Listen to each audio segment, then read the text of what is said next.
নমস্কার।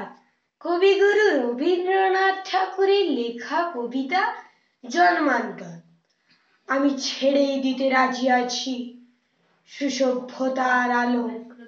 আমি চাই না হতে নববঙ্গে নবযুগের চালক।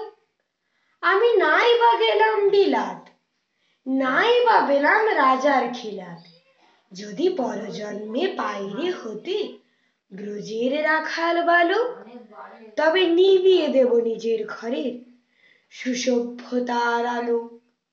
যারা নিত্য কেবল ধেনু চড়ায় বংশী বটের তলে, যারা গুঞ্জা ফুলের মালা গেথে পরে পরায় গলে, যারা বৃন্দাবনের বনে সদাই শ্যামের বাঁশি শোনে, যারা যমুনাতে ঝাঁপিয়ে পড়ে শীতল কালো জলে, যারা নিত্য কেবল ধেনু চড়ায় বংশী বটের তলে।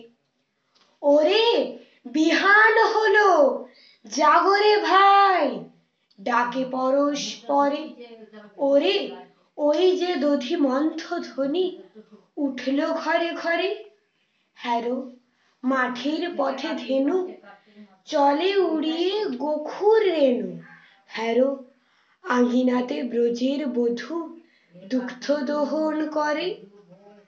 ওরে বিহান হলো, জাগরে ভাই, ডাকে পরস্পরে।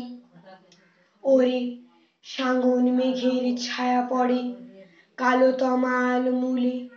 ওরে এপার ওপার আঁধার হলো কালিন্দিরি কূলে। ঘাটে গোপাঙ্গনা ডরে কাঁপে খেয়া তরির পরে। হ্যারো কুঞ্জ বনে নাচে ময়ূর কলাপ খানি তুলে। ওরে সাঙ্গন মেঘের ছায়া পড়ে কালো তমাল মূলে। মোরা নব নবীন ফাগুন রাতে নীল নদীর তীরে, কোথা যাব চলি অশোক বনে শিখি পুচ্ছ শিরে। যবে দোলার ফুল রাশি দিবে নিপ শাখায় কষি, যবে দক্ষিণ বাঁয়ে বাঁশির ধ্বনি উঠবে আকাশ ঘিরে। মোরা রাখাল মিলে করব মেলা নীল নদীর তীরে। আমি হব না ভাই নববঙ্গে নবযুগের চালক। আমি জ্বালাবো না আঁধার দেশে সুসভ্যতার আলোক।